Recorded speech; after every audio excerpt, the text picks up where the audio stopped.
Merhaba, ben Çağrı Şeren. Diamondoscopia projesinin teknik müdürüyüm. İnşaat yüksek mühendisiyim, aynı zamanda deprem mühendisiyim. 2014 yılından beri Makedonya Üsküp'te bu nadide projemizin projelendirmesiyle ilgilenmekteyim. Diamondoscopia projesinin Üsküp'te bir anıt, bir mihenk taşı olması için elimizden gelen her türlü gayreti gösteriyoruz.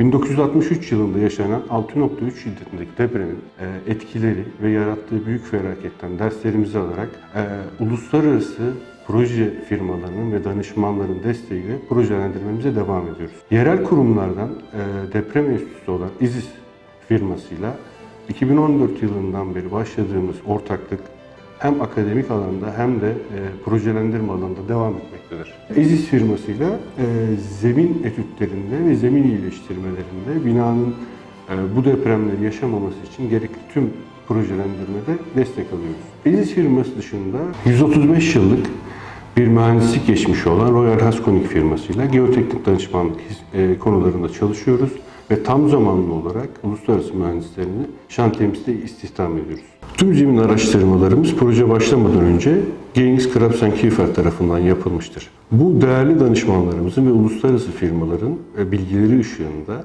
yaklaşık 23 milyon metrekare inşaat tecrübesi olan Türkiye merkezli Prote firmasıyla çalışmalarımızı devam ediyoruz.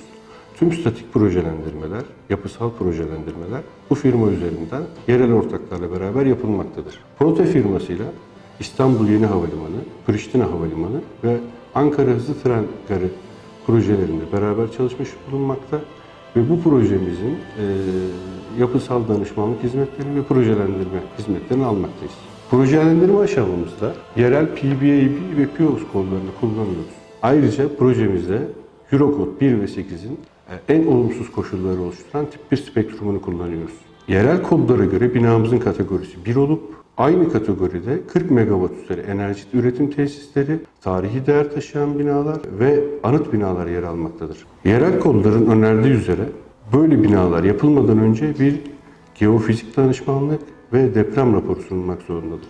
Bizim raporumuzda binamızın 100 yıllık süreç içerisinde gerçekleşmesi gereken en önemli depremlere göre tasarlanması yapılmıştır. Projelendirme esnasında yapmış olduğumuz zemin etütlerinde 400 kilopaskallık zemin taşıma kapasitemize rağmen Herkule bloğunun altında 160 adet 20 metre uzunluğunda 1 metre çapında temel altı kazıkları kullanılmıştır. 290 bin metrekare inşaat alanına sahip yapımızda 180 bin metreküp beton, 28 bin ton betonarme donatısı kullanılmaktadır. Bu oran Avrupa'da ve Türkiye'de benzer yapılarda birim metreküpe düşen donatının 125 kilogramlar civarında olması gerekirken biz binamızın önemi ve Diamondoscopia projesinin gereği sonucunda 155 kilogramlara kadar çıkmış, gereken donatım miktarlarını %25 arttırmış bulunmaktayız. Ayda 16 bin metrekare inşaat alanı, 10 bin metreküp betonarme betonu ve 1500 ton betonarme donası kullanılması planlanmaktadır.